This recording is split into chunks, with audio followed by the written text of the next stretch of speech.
আচ্ছা যিশু, বলতো কাশ্মীরে ওই পেহেলগ্রামে ঘুরতে যাওয়া নিরীহ পর্যটনদের কেন জঙ্গলিরা মেরে দিল? ওদের কি দোষ ছিল? ওরা তো কোনো দোষ করেনি। তোমাদের শত্রুরা দেশের সাথে করুক, তাই না বল? হ্যাঁ রে রোজ, ঠিক বলেছিস। সব থেকে বেশি কষ্ট লাগছিল কি দেখে বলতো? যে বউটা সদ্য বিয়ে করেছিল, ঠিক 6 দিন আগে, তার 6 দিন পরে তার সিঁদুর মুছে গেল। হ্যাঁ রে, ঠিকই বলেছিস তোরা। কিন্তু তোদের কি মনে হয় আমাদের প্রাইম মিনিস্টার ছেড়ে দেবে? ঠিক বলেছিস, আমাদের প্রাইম মিনিস্টার তো ছেড়ে দেওয়ার প্রার্থী নয়। ওদের ক্ষমতা আছে আমাদের সামনে দাঁড়ানোর। কিছুদিন পর। এই লিসা, জানিস কি হয়েছে? কি হয়েছে রে? জানি না তো কিছু। আরে, আমাদের প্রাইম মিনিস্টার পাকিস্তানে একদিক থেকে জল বন্ধ করে দিয়েছে, একদিক থেকে জল খুলে দিয়েছে। কি সত্যি?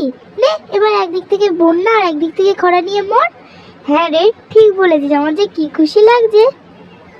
জানিস রোজ, জঙ্গলিরা যেই নারী জাতিকে অপমান করেছিল, সেই নারী জাতি পাকিস্তানেতে গিয়ে তাদের জঙ্গলি ঘাঁটি ভেঙে দিয়ে চলে আসলো, তাই না বল?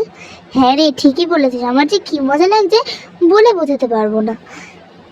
হ্যাঁ রে, আমারও মজা লাগছে, কিন্তু আমার একটু ভয়ও লাগছে যদি আমরা মারা যাই। আরে ভয় কিসের? দেশের জন্য যদি আমরা প্রাণ দিই তাহলে বলবো আমরা দেশের জন্য প্রাণ দিয়েছি। হ্যাঁ রে, জানি, ঠিক বলেছিস। তুই যিশুর কথা বাদ দে তো, ভয় পেলে হবে না। ভয়কে জয় করতে শিখতে হবে, তাহলেই না হবে।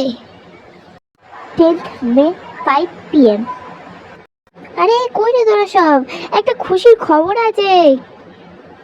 আরে আরে, এরকম করছিস কেন? কি খুশির খবর? কি কি খুশির খবর? আরে পাকিস্তান হার মেনে নিয়েছে রে। জানিস তোর এই খবরটা? কি সত্যি? হ্যাঁ সত্যি? রিয়েলি? বল, আমি কি মিথ্যে কথা বলবো?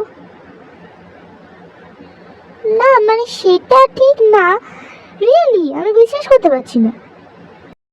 তো তুই এখন বিশ্বাস কর। সত্যি আমার তো বিশ্বাস হচ্ছে না। ওরা যা দেশ। হ্যাঁ রে রোজ, ঠিকই বলেছিস।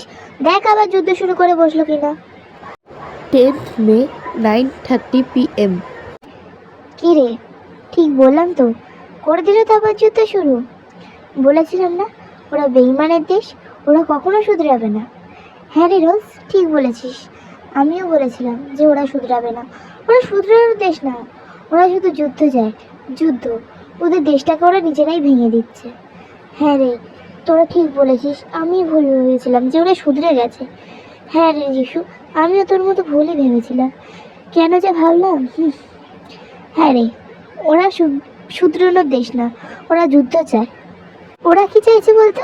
নিজেদের দেশটাকে আর্ধেক হয়ে যেতে, পাঁচটা টুকরো করে নিতে। কি একে বলে না, একটা কথা আছে না, খাল কেটে কুমির হয় না? ওরাও ঠিক সেটাই করছে। হ্যাঁ রে লিসা, তুই ঠিকই বলেছিস। ওরা শুধরানোর দেশ না, ওরা নিজেদেরকে নিজে শেষ করে দেওয়ার দেশ যাকে বলে। যাই হোক, সবাইকে বলি বি কেয়ারফুল। সো যাই হোক, পাকিস্তান যেটা করছে সেটা মোটেই ঠিক করছে না। আমি শুধু এটাই বলবো যে ও খাল কেটে কুমির আনছে। অ্যান্ড তুমি যদি ভারতীয় হয়ে থাকো, তুমি গর্ব করে কমেন্টে লিখে যেও যে আমি ভারতীয়, অ্যান্ড আমি ভারতীয়, আমি গর্ব করে বলতে পারি আমি ভারতীয়।